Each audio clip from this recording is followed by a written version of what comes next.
Assalamualaikum everyone, it's me Muhammad Ahmad Khan and you all are welcome on my YouTube channel Swaj Badlaba MAK. In today's lecture we are going to discuss the topic of branches of physics. आज का topic जो है ये both point of view से काफ़ी ज़्यादा important है और मतलब ये कि आपका ये टॉपिक जो है इससे लाजमी हर साल नहीं तो लेकिन एक साल छोड़कर तो इससे कोई ना कोई क्वेश्चन तो आ ही जाता है, ठीक है। तो अगर के इससे पहले इंस्ट्रक्शन दो सुन लें। पहले इंस्ट्रक्शन ये कि अगर के पहले किसी ने मेरी वीडियो नहीं देखी जो फर्स्ट टॉपिक की थी इंट्रोडक्शन टू फिजिक्स वाली, सो पहले जाके वो देखो, क्योंकि अगर वो वीडियो नहीं देखी तो ये वीडियो समझ में नहीं आएगी, ठीक है। 90% चांसेस इसके कि आपको समझ में आए। और सेकंड जो इंस्ट्रक्शन है वो ये कि अपने सामने बुक रखो, मतलब ये कि मैं जो इंपॉर्टेंट पॉइंट्स बताऊंगा वो आपने नोट करते जाना है और अपने साथ साथ लिखते जाना है, ठीक है। क्योंकि आप जब जिस वक्त सिर्फ वीडियोस को देख रहे होते हैं आपको समझ में नहीं आ रहा होता, मतलब कि आपको लग रहा होता है कि आप समझ रहे हैं, तो ये सिर्फ आपकी एक्टिव लर्निंग हो रही होती है, पैसिव लर्निंग आपकी नहीं हो रही होती। तो इसलिए अपने सामने बुक रखें और साथ साथ इंपॉर्टेंट पॉइंट्स को नोट डाउन करते जाएँ। अच्छा जी, सबसे पहले मैं टॉपिक का नाम लिखूंगा, वो आप लोगों ने मुझे याद नहीं कराया। Branches of physics.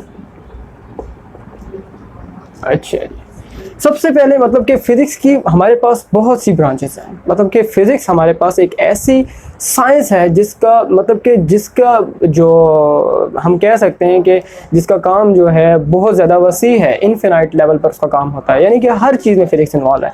लेकिन अब हम सबको तो नहीं पढ़ सकते, इसलिए आपकी 9 क्लास के मुताबिक, आपकी 8 क्लास के मुताबिक इसमें सिर्फ कुछ ब्रांचेस का मतलब कि इंक्लूड की गई हैं, वही ब्रांचेस को अब हम एक एक करके पढ़ेंगे और समझेंगे। तो मैं आपको एक एक ब्रांच को मतलब कि लिख कर उसको एक्सप्लेन करूंगा और उसके बाद उसकी एग्जांपल्स भी दूंगा। बुक में एग्जांपल्स नहीं है तो आप अपने एग्जांपल्स लिखते जाना है, ठीक हो गया। तो सबसे पहले चलिए स्टार्ट करते हैं इसे। अच्छा जी, सबसे पहले हमारे पास जो ब्रांच आ रही है वो है हमारे पास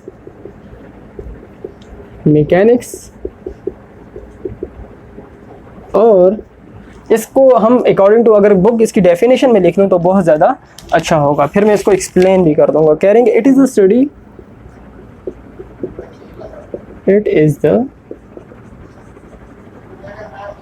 it's a study of motion of objects, its causes and effects। अच्छा भाई, ये कह रहे हैं कि हमारे पास जो मैकेनिक्स है ये हमारे पास actually it is a study of motion of object. सबसे पहले मतलब कि जो पहली बात की है ना वो समझ लो, जहाँ कहीं भी ज़िंदगी में आपके, मैं पूरी ज़िंदगी की बात कर रहा हूँ, मैकेनिक्स का वर्ड आएगा ना तो इसके पीछे मोशन का कुछ अमल दखल होगा, मतलब कि मोशन की कुछ इन्वॉल्वमेंट होगी आपके पास। कहीं भी आप सुनते हैं ना मैकेनिक को बुला लो, ठीक है। मैकेनिक क्या करेगा, मैकेनिक अपना काम करेगा, लेट्स से एक गाड़ी का मैकेनिक है आपके पास, किसी मोटर का मैकेनिक है आपके पास, कोई भी, लेकिन वहाँ पर कुछ जो है ना मोशन के बारे में बात हो रही होती है, यानी कि मोशन की इन्वॉल्वमेंट होती है। तो मैकेनिक्स फिजिक्स में भी आपके पास जो है इसमें हम मोशन के बारे में पढ़ते हैं। किसी भी ऑब्जेक्ट के मोशन के बारे में पढ़ना जो है आसान लफ्ज़ों में ये मैकेनिक्स कहलाता है। समझ गए इस बात को। इसके बाद कह रहे हैं इट्स कॉजेज, मतलब कि इसकी कॉजेज क्या क्या है, इसकी वजूहात क्या क्या है, ठीक है। एंड इफेक्ट्स, इसके असर क्या होता है, इसका आम जिंदगी में क्या असर, ये कैसे असरअंदाज होता है। मतलब ये कि अगर कोई मोशन कर रहा है, कोई गाड़ी मोशन कर रही है तो उसका क्या असर है, किस बिना पर वो मोशन कर रही है, कौन सी वजूहात ऐसी हैं जिनकी बेस पर वो मोशन कर रही है, ठीक हो गया ना। तो ये समझने के लिए ये हमें मैकेनिक्स अगर हम पढ़ेंगे तो हमें समझ में आएगी, ठीक हो गया। अगर कि गाड़ी मोशन कर रही है तो हमें समझना होगा, हम उसको कैसे समझेंगे, हम मैकेनिक्स की बेस पर उसके मोशन को समझ सकते हैं कि गाड़ी मोशन कर रही है, हाँ भाई इसकी इतनी स्पीड है, ये इतनी इस डायरेक्शन में जा रही है, वॉट एवर जो भी सारी कहानी है, तो ये सारी की सारी मैकेनिक्स हमें समझाएगा। सही हो गया। अब अच्छा, आपकी बुक में इसी की बेस पर 2 चैप्टर्स मजीद हैं। सेकेंड चैप्टर है काइनेमेटिक्स का, उसमें हम मोशन को पढ़ेंगे लेकिन उसकी कॉज को नहीं पढ़ेंगे। कॉज क्या होती है, फोर्स होती है। किसी भी ऑब्जेक्ट में मोशन लेके आना ये किसी कॉज की वजह से होता है, ठीक है। तो कॉज हमेशा मेरे पास ज़्यादातर मोशन होगी कि जो किसी ऑब्जेक्ट के अंदर मोशन लेके आ रही तो उसको हम काइनेमेटिक्स कहते हैं। वो आप सेकेंड चैप्टर में पढ़ लेंगे। और थर्ड चैप्टर में आपके पास आएगी मैकेनिक्स की थर्ड ब्रांच, मतलब कि जो एक कैटेगरी सॉरी आएगी, उसको हम डायनामिक्स कहेंगे। मतलब ये कि किसी ऑब्जेक्ट में मोशन आ रहा है तो वो किसी फोर्स की वजह से आ रहा है। जब किसी फोर्स की वजह से कोई मोशन आता है तो उसको हम कहते हैं वो डायनामिक्स, और वो भी मैकेनिक्स की एक फील्ड है। तो ये आपके पास उसकी कैटेगरीज हैं जो कि आप सेकंड और थर्ड चैप्टर में तफसील से पढ़ लेंगे। अच्छा, इसके एग्जांपल्स आपकी बुक में नहीं है, मैं एग्जांपल्स दे देता हूँ, क्योंकि एग्जांपल्स जब आप पेपर में देंगे ना तो उससे एग्जामिनर खुश हो जाएगा, वो कहेगा कि हाँ भाई इस स्टूडेंट ने काम किया हुआ है। अच्छा, मैं सबसे पहले एग्जांपल दे देता हूँ मूविंग कार या motion of car, motion of car की दे देता हूँ एग्जांपल। इसके अलावा मैं फ्रीली फॉलिंग ऑब्जेक्ट्स की एग्जांपल दे देता हूँ। फ्री फॉल ऑब्जेक्ट्स की मैं एग्जांपल, फ्रीली नहीं कहता, फ्री कह देता हूँ, फ्री फॉल और ऑब्जेक्ट्स कह लेता हूँ, ठीक है। इसके अलावा जो है फ्री और फॉल के दरमियान में स्पेस बढ़ चुकी है, ठीक है। अच्छा, फ्री फॉल ऑब्जेक्ट्स हैं। और इसके अलावा जो है आपके पास वेट की एग्जांपल आप ले सकते हैं। वेट आप जाकर, अब ये वो एग्जांपल्स हैं जो आप तमाम की तमाम जाकर आप सेकंड चैप्टर में पढ़ेंगे वेट के बारे में, ठीक है। या बहुत सी एग्जांपल हो सकती है, इसको मैं ETC कर देता हूँ। तो मैंने सीख लिया कि मैकेनिक्स मेरे पास वो ब्रांच होती है जिसमें हम किसी भी ऑब्जेक्ट के मोशन के बारे में पढ़ते हैं, या उसकी कॉजेस के बारे में पढ़ते हैं, या उसके साथ उसके इफेक्ट्स के बारे में पढ़ते हैं। तो हमने तीन चीज़ें, मोशन, कॉज, इफेक्ट्स के बारे में जब हम पढ़ते हैं तो हम मैकेनिक्स को डील कर रहे हैं। तो I think you got it right. ये आपकी फर्स्ट ब्रांच है। एग्जाम्पल्स अगर आप लिखना चाहें तो एग्जाम्पल अपने साथ लिख सकते हैं। इसके अलावा फ्रिक्शन भी होती है, बस तीन ठीक है, motion of car, free fall objects हैं आपके पास, और वेट है, एटसेट्रा। तो ये एग्जाम्पल्स हैं आपके पास, ये सेकेंड चैप्टर में आप पढ़ लेंगे तो वहाँ पर आपको मजीद इसमें समझ आ जाएगी। ठीक हो गया। तो ये आपकी फर्स्ट ब्रांच होगी मैकेनिक्स की। अब मैं इसको इरेज कर देता हूँ, सेकेंड ब्रांच पर अब हम लोग चले जाते हैं। सेकेंड ब्रांच जो है वो मेरे पास हीट की है, ठीक है। और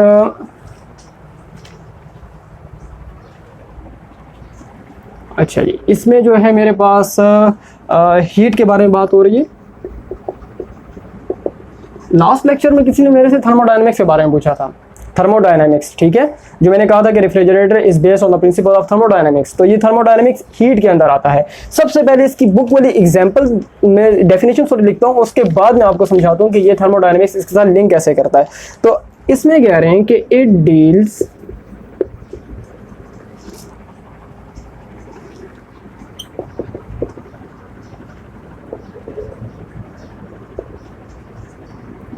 with the nature of heat, modes of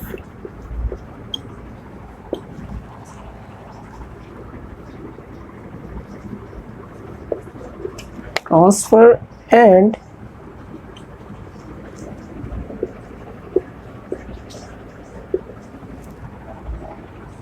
effects of heat। अच्छा जी, तो सबसे पहले मतलब ये कि डेफिनेशन में ये कह रहे, पहले डेफिनेशन को पढ़ लेते हैं कि it deals with the nature of heat. मतलब ये कि आप इसमें सबसे पहले नेचर ऑफ हीट को समझते हैं। अब नेचर ऑफ हीट क्या है, हीट कैसे प्रोड्यूस होती है, ये आपका चैप्टर नंबर आई थिंक 9 है, मतलब कि लास्ट चैप्टर है, अब 8 है या 9 है, ठीक है। उसमें हम पढ़ेंगे कि हीट कैसे प्रोड्यूस होती है, किस नेचर से प्रोड्यूस होती है। मतलब ये कि थर्मल वाइब्रेशन ऑफ मॉलिक्यूल्स होती है, एटम्स होती है, उससे हमारे पास हीट प्रोड्यूस होती है। मतलब कि वाइब्रेशन, किसी भी मटीरियल के अंदर वाइब्रेशन होगी तो उससे हमारे पास हीट प्रोड्यूस होती है। लेट्स से फॉर एग्जाम्पल मैं अपने हाथ को रब करता हूँ तो ये जो है मेरी दोनों सर्फेसिस के अंदर जो स्किन है इसकी सर्फेसिस में वाइब्रेशन प्रोड्यूस हो रही है एटम्स मॉलिक्यूल्स की, तो उससे मेरे पास हीट प्रोड्यूस होती है, ठीक है। तो अब ये हीट जो प्रोड्यूस हो रही है इसकी नेचर क्या है, ठीक है। तो ये सारी की सारी बातें पढ़ना हमारे पास इस हीट के अंदर आता है। उसके बाद मोड्स ऑफ ट्रांसफर, मतलब ये कि हीट कैसे ट्रांसफर होगी, मोड्स, तरीकाकार। आपने अगर कि 6-7 अगर कोई पढ़ के आया है, ठीक है, मैंने पहले भी लेक्चर में कहा था, अब जाहिर सी बात आप लोग कहेंगे सर पढ़ के ही आ रहे हैं यहाँ पर, तो मोड्स ऑफ ट्रांसफर का मतलब होता है कि किन तरीकों से जो हीट ट्रांसफर हो सकती है। अब वो हमारे पास कंडक्शन हो सकता है, कन्वेक्शन हो सकता है, या फिर रेडिएशन हो सकता है। अगर कि किसी ने पीछे पढ़े हैं तो उनको पता होगा, नहीं पढ़े तो वो चैप्टर नंबर 9 की बातें मैं वहां पर जाकर ही एक्सप्लेन कर दूंगा, ठीक है, ज्यादा नहीं। मोड्स का मतलब होता है तरीकाकार। अब हीट जो है वो 3 तरीकों से ट्रांसफर हो सकती है, कंडक्शन, कन्वेक्शन एंड रेडिएशन। और ये जो मोड्स हैं ये हमारे पास तरीकेकार कहा जाता है, ठीक हो गया। इसके बाद इसके इफेक्ट्स, हीट के इफेक्ट्स क्या हैं, मतलब ये कि हीट किसी ऑब्जेक्ट के अंदर जा रही है या उससे निकल रही है तो उस ऑब्जेक्ट की जो सिमेट्री है या उस ऑब्जेक्ट की जो ज्योमेट्री है या उस ऑब्जेक्ट की व्हाटएवर जो प्रॉपर्टीज हैं उन पर क्या असर हो रहा है, यानी कि हीट क्या असर डाल रही है, तो ये हमारे पास इफेक्ट्स में आता है। सही हो गया। अच्छा जी, अब आते हैं जो आप लोगों ने कहा था कि सर थर्मोडायनेमिक्स क्या होता है। तो थर्मोडायनेमिक्स, थर्म जो वर्ड है ना, थर्म, ये हीट को बताता है, और डायनामिक्स जो है ये मेरे पास मोशन के लिए होता है। मोशन, वो मोशन जिसमें फोर्स भी इन्वॉल्व है, फोर्स के जरिए से मोशन हम करवा रहे हैं, ठीक है, तो ये डायनामिक्स। तो थर्मोडायनेमिक्स मतलब ये कि आप हीट की मोशन को डिस्कस करें with the reference of force, मतलब फोर्स की वजह से आप हीट को मोशन में लेके आ रहे हैं। मतलब आप एक ऑब्जेक्ट से हीट निकाल रहे हैं फोर्स लगाकर दूसरे ऑब्जेक्ट में डाल रहे हैं, ठीक है, आपने विद एक्सपेंडिचर ऑफ फोर्स आप इसको वो कर रहे हैं। तो ये थर्मोडायनेमिक्स जो है ये इसकी एक ब्रांच है जो कि आप लोगों ने क्वेश्चन पूछा था मुझसे, और उसमें ये होता है हमारे पास कि रेफ्रिजरेटर का प्रिंसिपल अगर आप देखें तो उसमें आपके पास एक ऑब्जेक्ट से हीट को जिस वक्त आप निकालते हैं तो उसका जो टेम्परेचर है वो हमारे पास लो हो जाता है। तो ये हमारे पास सिंपल जो है ये डायनेमिक्स के प्रिंसिपल पर बेस्ड होता है रेफ्रिजरेटर। तो वो इसी मतलब के हीट के अंदर आता है, यानी कि इस ब्रांच के अंदर वो लाई करता है। तो अगर मैं इसकी एग्जांपल देना चाहूँ तो एग्जांपल इसकी मेरे पास, आप सबसे पहले रेफ्रिजरेटर कर लें, ठीक है, रेफ्रिजरेटर कर लें आप। अच्छा जी, ये रेफ्रिजरेटर के स्पेलिंग लेट मी करेक्ट, ये हो गए ठीक। अच्छा, रेफ्रिजरेटर के स्पेलिंग ठीक ही होंगे। अच्छा, इसके अलावा जो है ये मेल्टिंग पॉइंट है, मेल्टिंग एंड फ्रीजिंग पॉइंट है, ठीक है, मेल्टिंग एंड फ्रीजिंग पॉइंट्स ये आपके पास जो है किसी भी सब्सटेंस के डिफरेंट हो सकते हैं पॉइंट्स हैं। और इसके अलावा आपके पास एटसेट्रा, मतलब कि बहुत से एग्जांपल्स आप इसके साथ ले सकते हैं। सही हो गया। तो ये जो है आपके पास, इसके अलावा आपके पास हीट इंजन्स भी होते हैं, आपके पास जो है बहुत सी एग्जांपल्स के लिए जा सकते हैं। तो कर्नोट इंजन भी होते हैं, लेकिन तो आपके लेवल पर मुझे जो सूटेबल लगे हैं वो यही है कि मेल्टिंग एंड फ्रीजिंग पॉइंट्स आप ले लें, और आपके पास जो है ये रेफ्रिजरेटर्स, और आपके पास ये एटसेट्रा। तो ये जो है मतलब कि ये एग्जाम्पल्स आपने ऐसा करना है कि ये पेपर में मेंशन करते जाना है। और हमने हीट में ये सीखा कि जब हम किसी भी हीट की नेचर के बारे में पढ़ रहे हो, बता रहे हो, या उससे इसके बारे में स्टडी कर रहे हो, या उसके मोड्स ऑफ ट्रांसफर को मतलब कि किस तरह वो ट्रांसफर होती है उसको पढ़ रहे हो, और उसकी या फिर उसके इफेक्ट्स को देख रहे हो, तो ये हमारे पास हीट कहलाता है, यानी कि ये ब्रांच ऑफ फिजिक्स हमारे पास हीट कहलाती है। तो I think you got it right. ये आपकी सेकंड जो है ये ब्रांच ऑफ फिजिक्स भी हमने कवर कर ली है। अच्छा जी, अब हम जाएंगे अपनी थर्ड ब्रांच ऑफ फिजिक्स पर, जो कि हमारे पास है, अच्छा जी, हमारे जो थर्ड ब्रांच ऑफ फिजिक्स है वो हमारे पास है साउंड, आवाज़। यार आपको मैं एक मज़े की बात बताऊं कि साउंड जो है ना, साउंड देखने में आपको एक मतलब कि एक ताकत नहीं लगती, एक पावर नहीं लगती, एक कुव्वत नहीं लगती, लेकिन साउंड एक बहुत बड़ी ताकत है, ठीक है। आवाज़ एक बहुत ज़्यादा बड़ी कुव्वत है। इसकी मिसाल इस तरह से है कि लेट्स से कि अगर आपके घर के ऊपर से कभी जेट प्लेन गुजरा हो और वो थोड़ा सा मतलब कि इसका फासला कम हो, कभी ऐसा वाक़या हुआ हो, तो आपके घर की जो विंडोज़ होती हैं मतलब कि वो वाइब्रेट करती हैं। वो क्यों वाइब्रेट करती हैं? क्योंकि उसकी जो साउंड एनर्जी होती है ना, वो हमारे पास जो है मतलब कि एज अ वेव जो है वो उसके अंदर आ रही होती हैं। तो ये साउंड जो है ये बहुत ज़्यादा मतलब कि साउंड एक एनर्जी का दूसरा बड़ा नाम है। अच्छा जी, इसकी जो डेफिनेशन उन्होंने लिखी हुई है वो हम लिख लेते हैं। It deals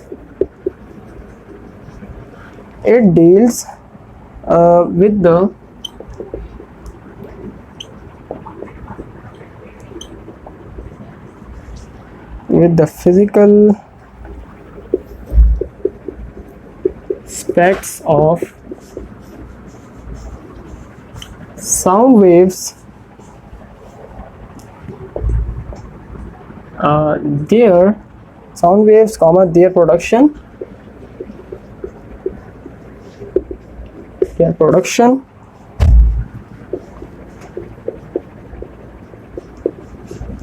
properties and applications.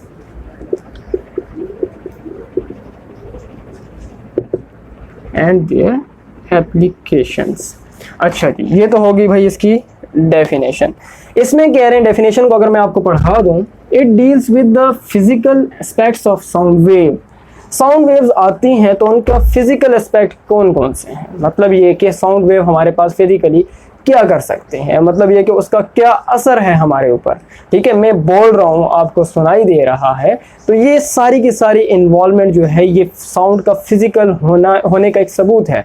नज़र नहीं आ सकता, लेकिन जो है हमारे पास साउंड एक फिजिकल साउंड की जो प्रॉपर्टीज़ हैं वो हमारे पास फिजिकली होते हैं, मतलब हमें वो महसूस हो सकता है।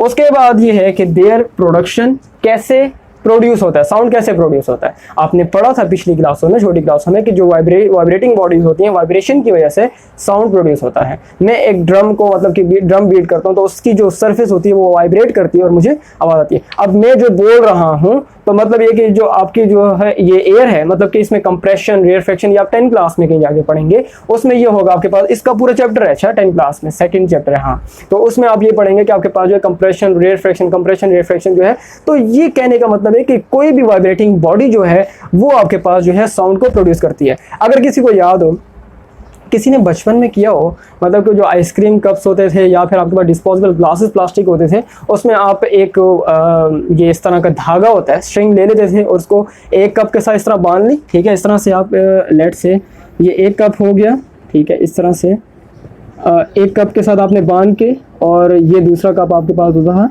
आप क्या करते थे कि आप एक यहाँ पे खड़ा हो जाए आप में से और एक स्टूडेंट यहाँ पर खड़ा हो जाए। ठीक है, तो जिस वक्त वो यहाँ से बोलेगा तो वो यहाँ पर उसको सुन सकता है। अब ये जो कप है ये थोड़े से बड़े हो गए, ठीक है, सिर्फ समझाने के लिए डायग्राम बनाइए, डायग्राम थोड़ी बड़ी हो, वो थोड़ी सी मिक्स हो गई। अच्छा, तो ये जो है मतलब कि वो जो आप बचपन में करते थे कि आप धागा बांध लेते थे और उसमें जो कप्स लेते थे, एक बोल रहा होता था दूसरा सुन रहा होता था, तो ये वही होती थी कि इसमें जो स्ट्रिंग्स में आपके पास जो आवाज़ जो है ना प्रोड्यूस, मतलब कि आप इसके ज़रिए से आप क्या करते थे, जो आवाज़ है मतलब कि इसके अंदर डालते थे, और ये जो है ये मतलब कि जो स्ट्रिंग थी ये इसको मतलब कि प्रोड्यूस करके मतलब कि उसको जो है आगे की तरफ मतलब कि ट्रैवल करती थी, उसके बाद वो यहाँ पर रिसीव हो जाती थी। तो ये इसकी एक प्रैक्टिकल एग्जांपल है, मतलब जिसमें हमने प्रोडक्शन मतलब कि समझ सकते हैं और इसके अलावा ट्रांसफ़र भी हम देख सकते हैं कि जो है हमारे पास साउंड किस तरह से ट्रांसफ़र हो सकता है। और आप एक मज़े की बात बताएं कि आपको मतलब कि जो फिजिकल एस्पेक्ट्स है ना, फिजिकल मतलब कि आप इसको कैसे देख सकते हैं, तो फिजिकल जो इसका एक प्रॉपर्टी आप देख सकते हैं कि जब आप इसको बोल रहे हो तो एक स्टूडेंट दरमियान से इसको पकड़ ले, तो ये आप देखेंगे कि ये वाइब्रेट कर रहा होता है। जैसे ही आप इसको पकड़ेंगे मतलब कि दबाएंगे तो ये आपकी जो आवाज़ है वो ट्रांसफ़र नहीं होगी। तो यही बात है कि आपके पास जो है साउंड जो है वाइब्रेटिंग बॉडी से ट्रांसफ़र होता है। तो ये इसकी प्रोडक्शन वगैरह पे भी हम इसको सिंपल, आपके लिए मैंने बिल्कुल सिंपल एग्जांपल्स दे दी, क्योंकि ये काम जो है मेजॉरिटी बच्चों ने किया होता है, हम लोगों ने भी किया हुआ है बचपन में, तो आप लोगों ने भी किया होगा। प्रॉपर्टीज़ देखेंगे कि इसकी कौन कौन सी प्रॉपर्टीज़ है हमारे पास, हर एक चीज़ की प्रॉपर्टीज़ होती है, तो इसकी प्रॉपर्टीज़ देखेंगे और इसकी एप्लीकेशंस देखेंगे इस ब्रांच ऑफ फिजिक्स में कि इसकी एप्लीकेशंस कौन कौन सी हैं। तो ठीक हो गया, तो ये इसकी डेफिनेशन होगी। इसकी एग्जांपल मैं दे देता हूँ। एग्जांपल में आप इसको देख लें, speaker one of the most familiar example, बहुत ज़्यादा यूज़ होने वाली। आपके पास जो है अल्ट्रासाउंड, ये आप लोगों ने नाम सुना होगा, ठीक है, आप लोगों के लिए नाम थोड़ा सा नया हो सकता है, लेकिन ये है कि ये मोस्टली लोगों ने सुना होगा। आपके पास ये अल्ट्रासाउंड्स में यूज़ हो सकता है।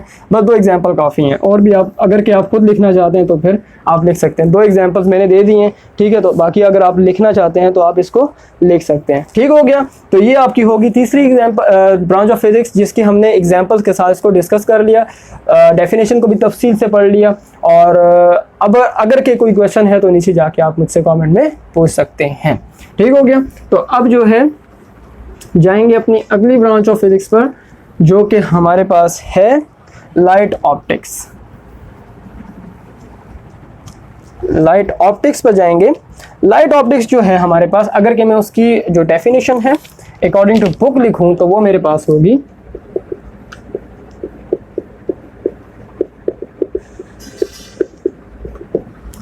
इसमें कह रहे हैं हमें कि it is the study of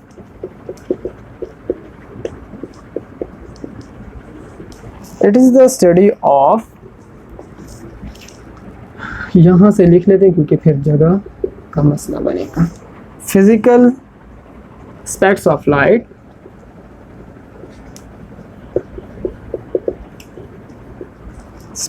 light, its properties, okay, comma लगा लेते हैं, वर्किंग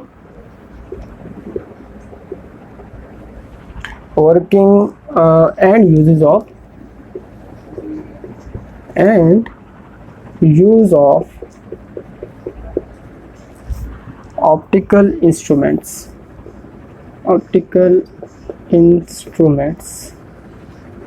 अच्छा जी, इसकी एग्जांपल्स देख लेते हैं। अच्छा, एग्जांपल्स ने बाद में कहा तो ओके। अगर हम अब लाइट की मतलब कि इसको देखें तो ये हमारे पास हमें कह रहा है कि it is the study of physical aspects of light, मतलब ये कि इसमें भी हम इसकी लाइट के फिजिकल एस्पेक्ट्स को पढ़ते हैं, इसको हम देखते हैं, उसको हम जज करते हैं कि हमारे पास फिजिकल एस्पेक्ट्स जो हैं लाइट के कौन कौन से हैं और कैसे हमारे पास एक्ट होते हैं डेली लाइफ में या फिर फिजिकल यूनिवर्स में। हमारे पास यूनिवर्स में लाइट की जो फिजिकल एस्पेक्ट्स है इनका क्या रोल है।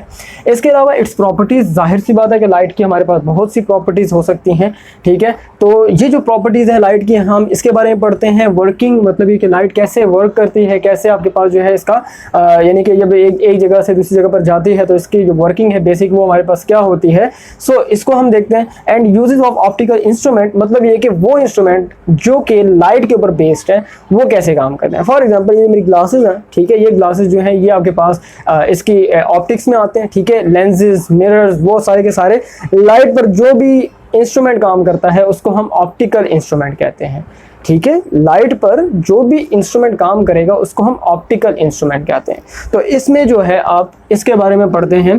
तो अगर कि मैं इसकी एग्जांपल दे दूं, ये मेरे पास एग्जांपल इसकी हो जाएगी, मिरर्स कर लेते हैं, ठीक है, लेंस हो जाएंगे और टेलीस्कोप भी कर लेते हैं। चलिए, टेलीस्कोप जो है बहुत एक यूज़ होने वाला नहीं, मतलब मैं इसलिए कर लेता हूँ। तो ये मेरे पास जो है ये इसकी एग्जांपल्स हो सकती हैं जिसमें हमने ये सीखा कि अगर कि हम लाइट के फिजिकल एस्पेक्ट्स को देखते हैं, प्रॉपर्टीज़, वर्किंग और उसके यूजेस को देखते हैं, तो ये हमारे पास लाइट की जो ब्रांच है इसको हम ऑप्टिक्स कहते हैं। अगर कि कहीं पर आपके मतलब कि ये जो वर्ड है लाइट की बजाय ऑप्टिक्स यूज़ हुआ हो तो भी घबराने की ज़रूरत नहीं है, ये भी लाइट का ही एक दूसरा नाम है, ठीक है। और इसको हम ऑप्टिकल फिजिक्स भी कहते हैं, ऑप्टिकल फिजिक्स भी कहा जाता है। तो ये आपके पास जो है मतलब कि आपकी नेक्स्ट जो ब्रांच ऑफ फिजिक्स है लाइट वो भी कवर होगी। तो आई थिंक ये आपको समझ आ गई है, ये कॉमन सी बातें थी, आसान सी, तो इसमें कुछ मुश्किल नहीं है। अब हम जाएंगे अपनी नेक्स्ट ब्रांच ऑफ फिजिक्स पे जो कि हमारे पास है। इसमें जो है नेक्स्ट ब्रांच ऑफ फिजिक्स वो हमारे पास है electricity and magnetism. Electricity and magnetism.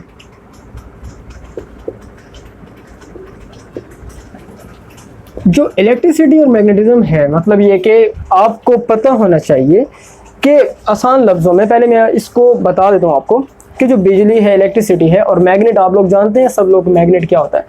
याद रखना कि मैग्नेटिक प्रॉपर्टीज़ और इलेक्ट्रिक प्रॉपर्टीज़ आपस में लिंक करती हैं, ठीक है। मतलब ये कि इलेक्ट्रिक फील्ड होती है वो मैग्नेटिक फील्ड के साथ और मैग्नेटिक फील्ड इलेक्ट्रिक फील्ड के साथ आपस में लिंक करती है, इनका डायरेक्टली कनेक्शन है। अगर कि आपकी दुनिया में, सॉरी मैं ज़िंदगी कह रहा हूँ, अगर कि आपकी दुनिया में मैग्नेट ख़त्म हो जाए, मैग्नेटिक फील्ड ख़त्म हो जाए तो आपकी इलेक्ट्रिसिटी का वजूद भी ख़त्म हो जाएगा। क्यों? क्योंकि आपकी जो इलेक्ट्रिक फील्ड इलेक्ट्रिसिटी प्रोड्यूस होती है वो मैग्नेटिक फील्ड या फिर मैग्नेटिज्म की वजह से ही प्रोड्यूस होती है। तो ये एक दूसरे के लिए मतलब कि इस तरह है कि लाजिम मलजूम है।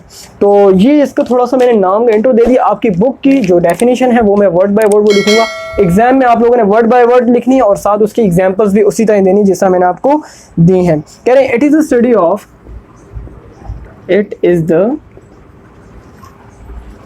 इसको थोड़ा बड़ा कर देते हैं, स्टडी ऑफ द चार्ज, ठीक है, और at rest and in motion, सही हो गया। देयर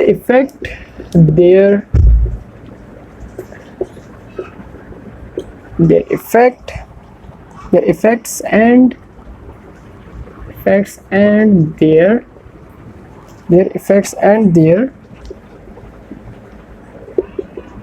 relationship with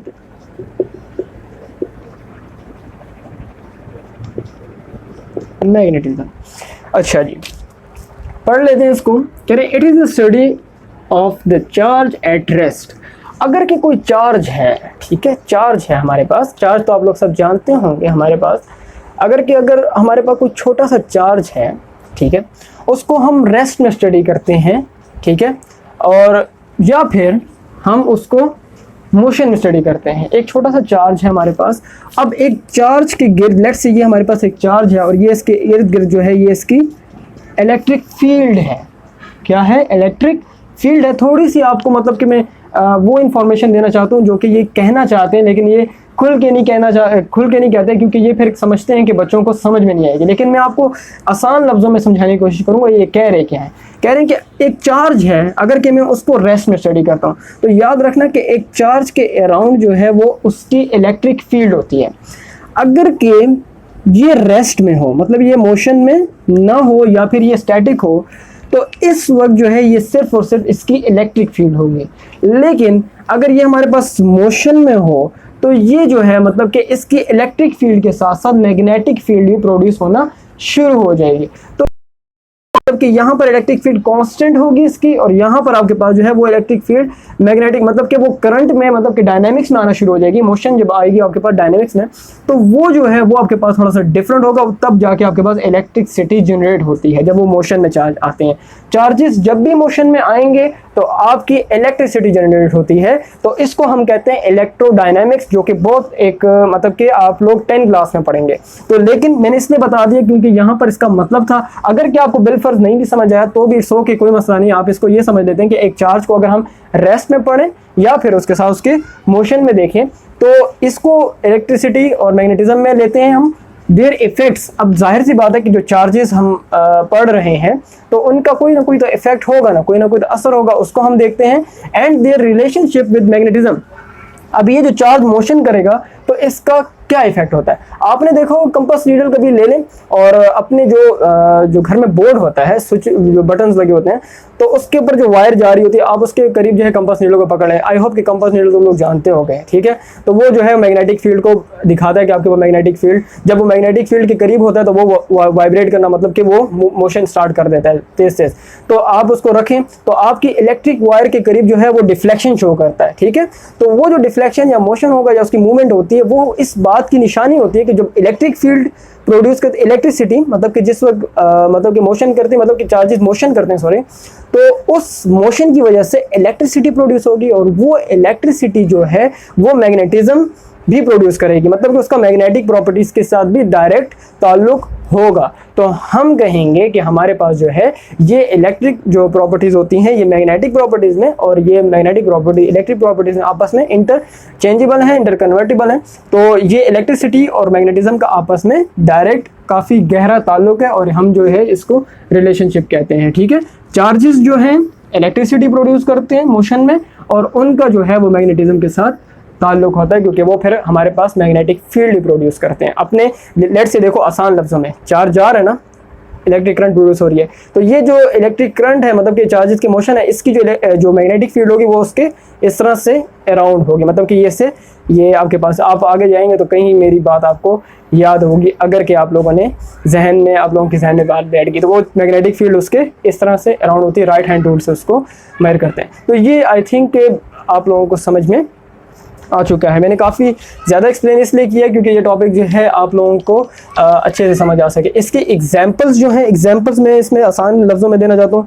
फैंस ले लें, इलेक्ट्रिक बल्ब ले लें, आप लोगों के लिए इतनी एग्जांपल छोटे लेवल के लिए ठीक है कि फिर ज़्यादा मसला ना बना। फैंस ले लें, ठीक है, इलेक्ट्रिक बल्ब्स ले लें। स्टिल मसला हो तो कमेंट्स में बता दें मुझे, मैं आपको फिर इसका आंसर दे दूँगा। इलेक्ट्रिक बल्ब्स ले लें, एसी जनरेटर्स भी होते हैं आपके पास, ठीक है, लेकिन मैं नहीं लिखता, बस ठीक है, क्योंकि ऐसा ना हो कि आप लोग इंग्लिश से इतनी बड़ी बड़ी मिसालें दे रहे हैं, हमारे पढ़ने में ये नहीं पढ़ रही तो आप कह रहे हैं कि वो दे दें। तो फैंस और इलेक्ट्रिक बल्ब तो आपके जहन में पड़ जाएंगे। तो आई होप कि आप लोगों को इसकी समझ में आप लोगों की समझ में सॉरी आ गया होगा। अच्छा ये हो गया। इसके बाद नेक्स्ट एग्जांपल पर जाएंगे। हमारे पास जो नेक्स्ट एग्जांपल है वो है कि इसमें कह रहे हैं कि एटॉमिक फिज़िक्स। अब हम नेक्स्ट जो ब्रांच है वो हमारे पास है एटॉमिक फिज़िक्स। इसको ये कहते हैं हमारे पास it is the study of the structure, it is the study of the structure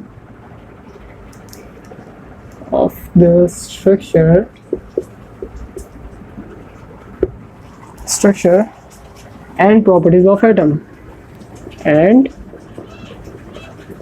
properties of atoms।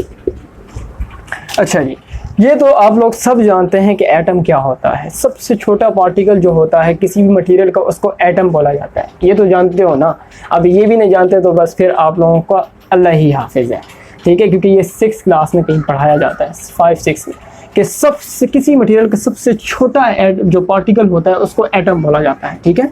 अच्छा, तो एटम की वो है कि मतलब कि सबसे छोटा पार्टिकल है, इससे छोटा मतलब कि इसके आगे ये मज़ीद डिवाइड नहीं हो सकता, तो आप इसको इसलिए इन्होंने एटम ही लिया है और इसको हम नाम जो दिया है वो हमने एटॉमिक फिजिक्स दिया है। इससे भी एक नीचे का स्केल होता है, उसको हम क्वांटम फिजिक्स कहते हैं, वो आपकी इस बुक में डिस्कस नहीं किया गया है, तो आपकी लेवल पर जो है वो एटम्स तक ही बात हुई है। अच्छा, it is the study of the structure and properties of atoms, मतलब ये कि एटम है उसके स्ट्रक्चर को पढ़ना, उसकी प्रॉपर्टीज़ को पढ़ना, ये हमारे पास एटॉमिक फिजिक्स है। अब देखो, लेट्स से मेरे पास ये एक एटम है, ये उसका न्यूक्लियस है और ये उसके शेल्स हैं, ठीक है, ये उसका शेल्स हैं और ये शेल्स में मेरे पास जो है वो इलेक्ट्रॉन्स जो है वो मोशन कर रहे हैं, ठीक है। मैं एक ऐसी आपके लिए केस बना दिया। तो ये जो है ये शेल, मैं लास्ट वाला शेल हटा देता हूँ क्योंकि फिर मुझे मज़ीद इलेक्ट्रॉन्स ड्रॉ करना पड़ेंगे। तो ये जो इलेक्ट्रॉन्स हैं ये मेरे पास इलेक्ट्रॉन्स होते हैं और ये मेरे पास इसका क्या है, ये मेरे पास न्यूक्लियस है। तो सबसे पहले अगर कि मैं इसका स्ट्रक्चर पढ़ता हूँ तो ये मेरे पास एटॉमिक फिजिक्स है और इस स्ट्रक्चर में मेरे पास मैं न्यूक्लियस के बारे में पढ़ता हूँ और फिर इसके बाद मैं इलेक्ट्रॉन्स को डिस्कस करता हूँ। तो ये सारी की सारी कहानी जो है ये मेरे पास जो है पूरे इस एटम को पढ़ने को ये मेरे पास जो है एटॉमिक फिजिक्स में आता है। अब इसकी जो एग्जांपल्स हैं वो देख लो। एग्जांपल्स में मेरे पास इसकी लेज़र्स हो सकती हैं, ठीक है। एटॉमिक फिजिक्स में इसकी जो एग्जांपल्स हैं वो मेरे पास एक्सरेज, लेज़र्स। एक्सरेज के नाम से सब लोग वाकिफ़ ही होंगे, लेज़र से भी सब वाकिफ़ होंगे। सब ने वो छोटी लेज़र जो मिलती हैं दीवारों पे, आप लोग वो लगा के देख रहे होते हैं, ठीक है। एक पॉइंट रेड रंग का, आपको रेड रंग में मैक्सिमम ज़्यादा होती हैं, तो वो लेज़र्स होती हैं आपके पास, ठीक है। लेज़र्स हो गया आपके पास। इसके अलावा आपके पास जो है ये MRI आपके पास जो होता है, MRI जो आपके पास मैग्नेटिक रेजोनेंस आपके पास जो होता है, मतलब कि वो जो दिमाग वगैरह करते हैं आपके पास, तो ये आपके पास जो है ये एक्सरेज, लेजर्स, MRI और आपके पास जो है ये ETC जो है आपके पास जो है इसकी एटॉमिक फिजिक्स की एग्जांपल्स हो गए, ठीक हो गया। तो ये जो है मतलब कि आपके पास जो है ये एटॉमिक फिजिक्स की एग्जांपल्स के साथ इसको हमने कवर कर लिया। स्टिल कोई मसला हो तो मेरी वही बात सेम रहेगी कि आप कमेंट में पूछ सकते हैं, ठीक हो गया। इसके बाद जो है अगर के डायग्राम कोई बनाना चाहते हैं एटम वगैरह की तो वो तो फिर बहुत ज़्यादा अच्छा हो जाएगा, क्योंकि आपके डायग्राम से जो है क्वेश्चन के वजूद में वज़न पड़ जाता है, ठीक हो गया ना। इसके बाद आ रहे हैं कह रहे हैं न्यूक्लियर फिजिक्स, ठीक है। Let me change the marker, right. अच्छा, इसके बाद जो है वो हमारे पास न्यूक्लियर फिजिक्स है। इस न्यूक्लियर फिजिक्स में हम लोग न्यूक्लियस के बारे में पढ़ते हैं। एटम का जो न्यूक्लियस होता है सिर्फ उसके बारे में पढ़ने को हम न्यूक्लियर फिजिक्स कहते हैं। इसके बाद कह रहे हैं इसमें की जो डेफिनेशन है ये हमारे पास है कि it deals with the properties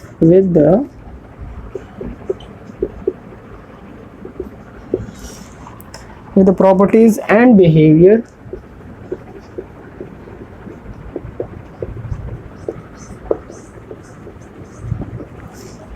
of nuclei and the particles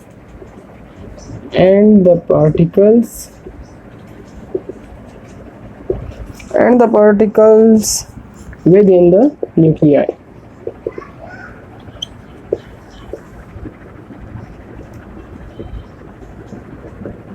Within the nuclei, right? तो ओके, अगर कि मैं अब न्यूक्लियर फिजिक्स को देखता हूँ तो न्यूक्लियर फिजिक्स मुझे ये कह रही है कि it deals with the properties and behaviour of nuclei and the particles with in the nucleus. Nucleus की जमा न्यूक्लियाई होता है। न्यूक्लियस कहते हैं सिंगुलर को और न्यूक्लियाई कहते हैं प्लूरल को, आसान लफ्ज़ों में। और इसमें कह रहे हैं कि हम न्यूक्लियस की या न्यूक्लियाई की प्रॉपर्टीज़ को या उसके बिहेवियर को स्टडी करते हैं। मतलब ये कि अगर कि एक एटम है और इसका सेंटर में, मतलब कि ये मेरे पास जो है ये उसका न्यूक्लियस है और ये उसके इलेक्ट्रॉन, ये उसका शेल है, ठीक है, शेल है या ऑर्बिट है, इसे ऑर्बिट भी कहा जाता है। तो ये जो न्यूक्लियस है, ये न्यूक्लियस, इसको हमने मतलब कि इस न्यूक्लियस के बिहेवियर को स्टडी करना है, इसकी प्रॉपर्टीज़ को स्टडी करना है। मतलब ये कि अगर मेरे पास एक न्यूक्लियस है, उसके अंदर, न्यूक्लियस के अंदर पार्टिकल्स कौन से होते हैं, ये पार्टिकल्स का जो वर्ड है, पार्टिकल्स होंगे मेरे पास प्रोटॉन और न्यूट्रॉन्स। प्रोटॉन न्यूट्रॉन तो आप लोग जानते हैं या नहीं जानते तो आप केमिस्ट्री में पढ़ भी लेंगे, ठीक है। अब ये ना सोचना कि सर केमिस्ट्री पढ़ाने शुरू हो गए, सही है, मतलब कि जो कंसेप्ट रिलेटेड बातें वो इसलिए बताया दूँ क्योंकि बुक में मेंशन नहीं है, लेकिन आपकी कंफ्यूजन खत्म हो जाए। पार्टिकल्स जो हैं, पार्टिकल्स आपके पास प्रोटॉन्स और न्यूट्रॉन्स होते हैं, और ये प्रोटॉन्स और न्यूट्रॉन्स जो है उसकी प्रॉपर्टी, उसकी जो उसका बिहेवियर है रिस्पॉन्ड करने में बहुत ज़्यादा अहम किरदार अदा करते हैं। मतलब ये कि अगर के एक न्यूक्लियस है उसमें 20 प्रोटॉन और 20 न्यूट्रॉन है, और एक न्यूक्लियस है उसमें मेरे पास 80 प्रोटॉन 80 प्रोटॉन और 80 न्यूट्रॉन्स हैं, तो ये जो है दोनों के न्यूक्लियस के जो बिहेवियर होंगे वो डिफरेंट होंगे। पहले नंबर पर इनका जो बिहेवियर क्या होगा, एक छोटा न्यूक्लियस और एक बड़ा न्यूक्लियस है। एक जो छोटा न्यूक्लियस है वो हमारे पास स्टेबल होगा और जो बड़ा न्यूक्लियस है वो हमारे पास अनस्टेबल होगा, ठीक है। तो मतलब इस तरह की हजारों प्रॉपर्टीज हो सकती हैं, मैं नहीं डिस्क्राइब करना चाहता, लेकिन जो इन्होंने पार्टिकल्स का नाम लिया है, हम इसमें न्यूक्लियर फिजिक्स में इसको तफसील से पढ़ते हैं। आप लोगों के बहुत से एक मैसेज मुझे आ रहे हैं कि सर लेक्चर। तो देखो, अगर कि आप मेरी वीडियो को आज 6 जुलाई 2020 में देख रहे हैं, ठीक है, मैं आज की डेट मेंशन करता हूँ, ये ना 2 साल 3 साल बाद जाके अपने सर सारी वीडियो तो पड़ी हुई यूट्यूब पर। देखो, वीडियोस मेरी आएंगी, लेकिन मेरी वीडियोस डिटेल वीडियोस होती हैं, ठीक है। मैं टॉपिक को पूरा अच्छे तरीके से एक्सप्लेन करने की कोशिश करता हूँ, ठीक है, पूरे अच्छा एक्सप्लेन करने की कोशिश करता हूँ कि मैं आपको डिटेल नॉलेज दे सकूँ। तो उसके लिए आपको थोड़ा सा वेट करना पड़ेगा, मतलब कि वीडियोस आपको मिलती जाएंगी। अच्छा, तो ये जो है मतलब कि पार्टिकल्स की बात हो रही है, तो ये न्यूक्लियस के पार्टिकल्स हैं, ठीक हो गया। तो इनकी प्रॉपर्टीज़ को पढ़ना, इनके बिहेवियर्स को पढ़ना, ये हमारे पास न्यूक्लियर फिजिक्स होते हैं। एग्जाम्पल में इसको एक एग्जाम्पल में दे दूंगा, ठीक है। इसकी न्यूक्लियर फिजिक्स की एग्जांपल क्या होती है, ठीक है। इसकी एग्जांपल सिंपल हमारे पास ये है कि मैं आपको एक एग्जांपल मैंने लिखी हुई है, वो आपको बता दूंगा कि ये हमारे पास डायग्नोजिंग एंड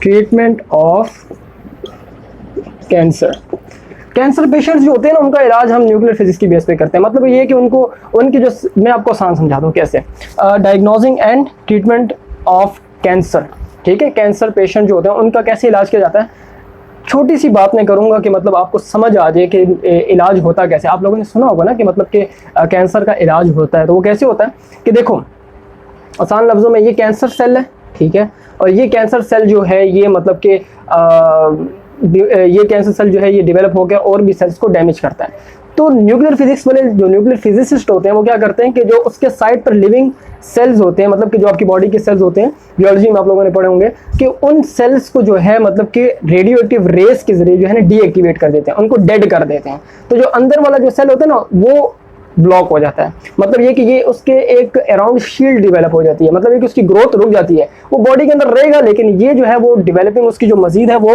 एक्सपेंड वगैरह नहीं होगा। तो इस वजह से जो उसके ट्रीटमेंट इनिशियल स्टेजेस पर जो है ये काम करती है टेक्निक ज़्यादा अच्छे से। अगर कि उसके स्टेज बढ़ जाए तो फिर थोड़ा सा मुश्किल होता है हमारे लिए। एडिशनल नॉलेज इसलिए दे देता हूँ क्योंकि आपको पता होना चाहिए। जो बच्चे इसको पसंद नहीं करते, जो स्टूडेंट पसंद नहीं करते, तो वो वीडियो को आगे कर दिया करें ऐसी बातों पर, ठीक है, इंस्टेड कि आप जाके नीचे नेगेटिव कमेंट्स करते हैं। अच्छा जी, तो ये हमारे पास न्यूक्लियर फिजिक्स होगी। अब हम अपनी जाते हैं नेक्स्ट ब्रांच पर। एक्चुअली ये है ना कि देखो, आपको मतलब कि एक टॉपिक के बारे में कंप्लीट नॉलेज होनी चाहिए, मैं आपको इसलिए कंप्लीट नॉलेज देता हूँ कि आपको मतलब कि ज़िंदगी ये तो नहीं है कि आपने सिर्फ पेपर पास करने हैं, आपको पता होना चाहिए। कभी भी आपकी ज़िंदगी में नाम आए न्यूक्लियर फिजिक्स का, आपको कोई कहे कि मेरे कैंसर का इलाज ये अगर क्या पेशावर में कोई रहता है तो इरनम हॉस्पिटल है, वहाँ पर इसके लिए काफ़ी ज़्यादा मतलब होता है। पाकिस्तान एटॉमिक एनर्जी कमीशन जो पाकिस्तान का जो अंडर एक हॉस्पिटल है, तो वहाँ पर भी होता है। इसमें मैंने वक्त गुजारा है, वहाँ पर कुछ इंटर्नशिप की है, तो वहाँ पर हॉस्पिटल में देखता था कैंसर पेशेंट्स के ट्रीटमेंट होते थे। अच्छा, और प्लाज्मा फिजिक्स अगली है। प्लाज्मा फिजिक्स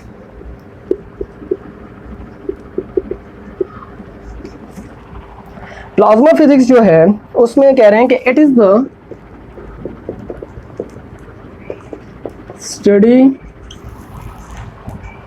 स्टडी ऑफ, इसको फुल कर देते हैं, study of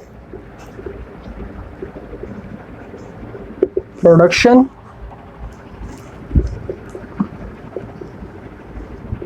properties of the ionic state of matter, ionic state of matter। अच्छा जी, ये हो गया। उसके बाद the fourth state, it's the fourth state of matter, ये हमारे पास fourth state of matter भी कहलाती है, the fourth state of matter. अच्छा जी, ये हो गया। सबसे पहले ना इस वर्ड प्लाज्मा को समझते हैं कि what is plasma, actually plasma क्या है। ठीक है, प्लाज्मा हमारे पास, आप इसको इस तरह से समझ सकते हैं कि प्लाज्मा मेरे पास वो मैटर की फॉर्म है कि अगर मैं फॉर एग्जांपल किसी सॉलिड को, मैं सॉलिड की बात करता हूँ, उसको मैं इतना हीट कर दूं, इतना ज़्यादा हीट कर दूं कि वो जो है वो आयनिक स्टेट में आ जाए। मतलब ये कि उसके जितने भी एटम है ना, एटम्स हैं, एटम्स के इलेक्ट्रॉन्स होते हैं। ठीक है, इलेक्ट्रॉन लूज करता है तो वो एटम आयन बन जाता है। तो वो जो मटेरियल है, वो जो सॉलिड है, वो आयनिक स्टेट में चला जाए, यानी कि वो आयन्स बन जाए, एटम और मॉलिक्यूल की बजाय वो आयन्स में कन्वर्ट हो जाए। तो ये जो स्टेट ऑफ मैटर होती है, इसको हम प्लाज्मा बोलते हैं। ठीक है, मतलब ये कि आपके पास वो स्टेट ऑफ मैटर जिसमें आयंस एग्जिस्ट करते हैं। अब मेरे पास देखो, मिसाल के तौर पर कोई सॉलिड ऑब्जेक्ट है, उसमें मेरे पास सारे के सारे पार्टिकल्स होंगे, सॉलिड के पार्टिकल्स होंगे जिसमें एटम्स और मॉलिक्यूल्स होंगे। लेकिन ऐसा भी हमारे पास मटेरियल, ऐसा भी हमारे मैटर्स होते हैं जिसमें हमारे पास तमाम के तमाम आयंस होते हैं। तो ऐसे मटेरियल को, ऐसे मैटर की स्टेट को हम जो है प्लाज्मा बोलते हैं। ठीक हो गया।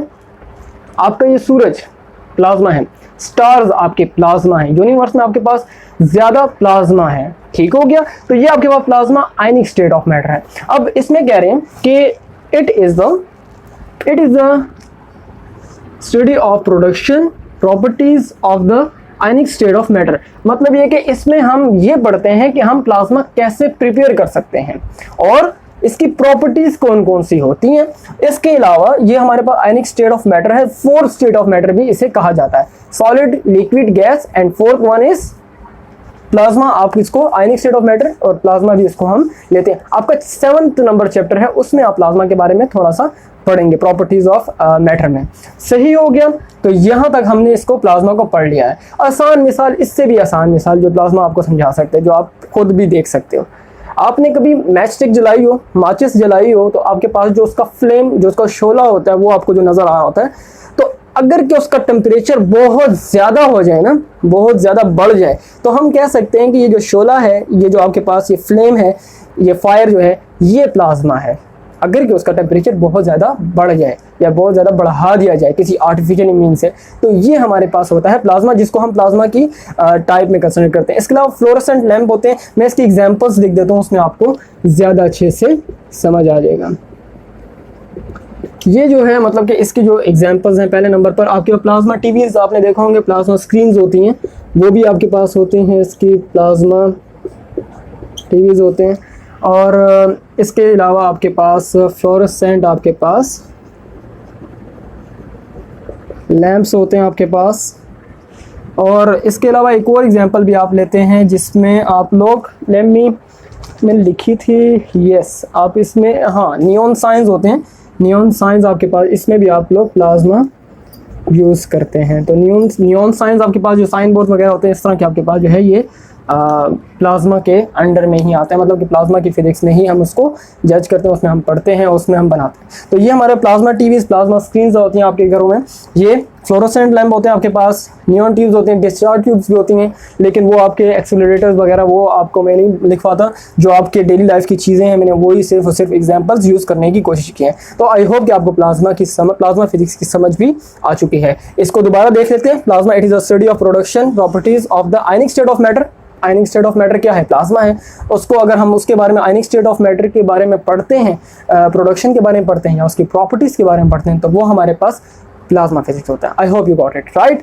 अब हम जाते हैं अपनी नेक्स्ट ब्रांच पे।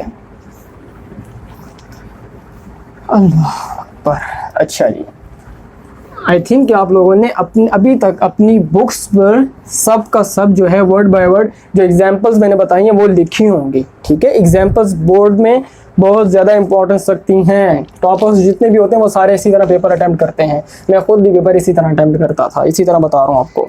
अच्छा, जियो फिजिक्स, ये जियो चैनल का नाम नहीं है, कहीं न्यूज़ चैनल का नाम समझ लेना, जियो वो चैनल है।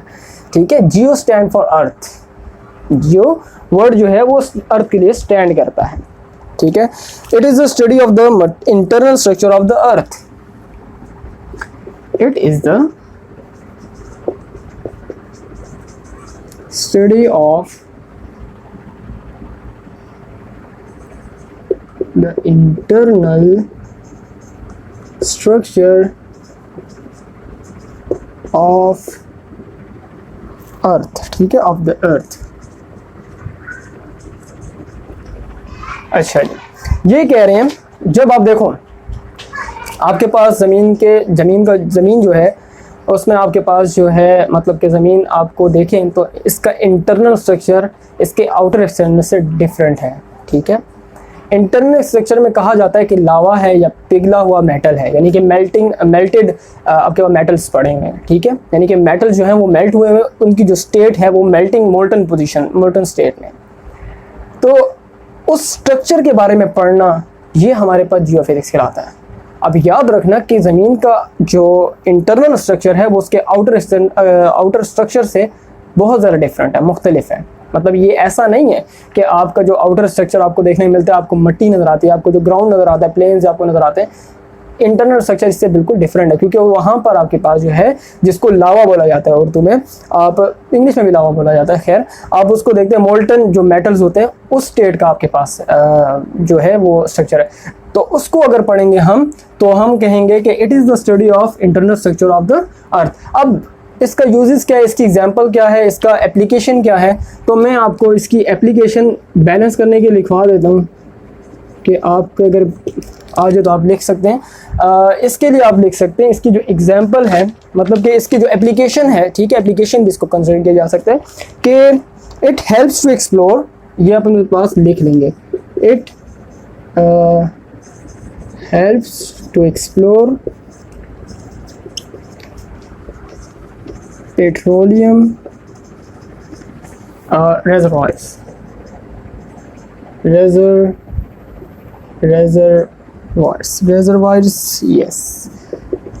reservoirs। मतलब ये कि ज़मीन में कहाँ कहाँ पेट्रोल के ज़खायर हैं वो मौजूद हैं, वो हमें कौन इन्फॉर्मेशन देता है? वो हमें जियोफिजिसिस्ट जो होते हैं, वो रिसर्चर्स जो होते हैं, वो हमें इन्फॉर्मेशन देते हैं। क्यों? क्योंकि वो इंटरनल स्ट्रक्चर को पढ़ रहे होते हैं। ठीक है, अब ज़मीन के जो इंटरनल स्ट्रक्चर हैं आप उसको जिस वक्त पढ़ते हैं तो ये जो है मतलब कि ज़मीन के जो इंटरनल स्ट्रक्चर में जो सबसे जो मैंने जो मोल्टन स्टेट की बात की वो सबसे आखिर में आता है। ठीक है, सबसे पहले क्रस्ट है, उसके बाद फिर हमारे पास जो दूसरा है हमारे पास स्ट्रक्चर है, मतलब कि इसकी कैटेगरीज वाइज हैं। जो सेकंड कैटेगरी में हम जाते हैं, मतलब कि नीचे जाते जाते हैं तो इसके इंटरनल स्ट्रक्चर्स को हम पढ़े होते हैं, तो वो सारी की सारी जियोफिजिक्स होती है। और इसके अलावा जो आपको मतलब कि सिस्मिक वेव्स जो डेवलप होती हैं आपके पास, तो ये भी सारी की सारी इंफॉर्मेशन आपको मतलब कि ये फिजिक्स वाले देते हैं, जियोफिजिसिस्ट देते हैं। सही हो गया। तो ये आपके पास जियोफिजिक्स होगी जिसमें हम पेट्रोलियम रिजर्वायर्स को एक्सप्लोर करने के लिए भी यूज़ होती है। और इसके अलावा जो है मतलब कि ये हमारे पास जियोफिजिक्स के मतलब कि एप्लीकेशन सारी की सारी होंगे। ठीक हो गया। तो ओके बच्चों, अब ये जो लेक्चर है अब आप लोगों को मेरे ख्याल से ब्रांचेस ऑफ फिजिक्स जो है ये कंप्लीट समझ में आ चुका है। अगर कि आपको कोई मसला है, कोई क्वेश्चन है आपको, तो आप मुझे कमेंट में बता सकते हैं। इंशाल्लाह मैं आपकी जितनी भी प्रॉब्लम्स हैं वो दूर करने की कोशिश करूँगा। तो मिलते हैं फिर अगली वीडियो में, तब तक के लिए इजाज़त दीजिए। अल्लाह हाफ़िज़।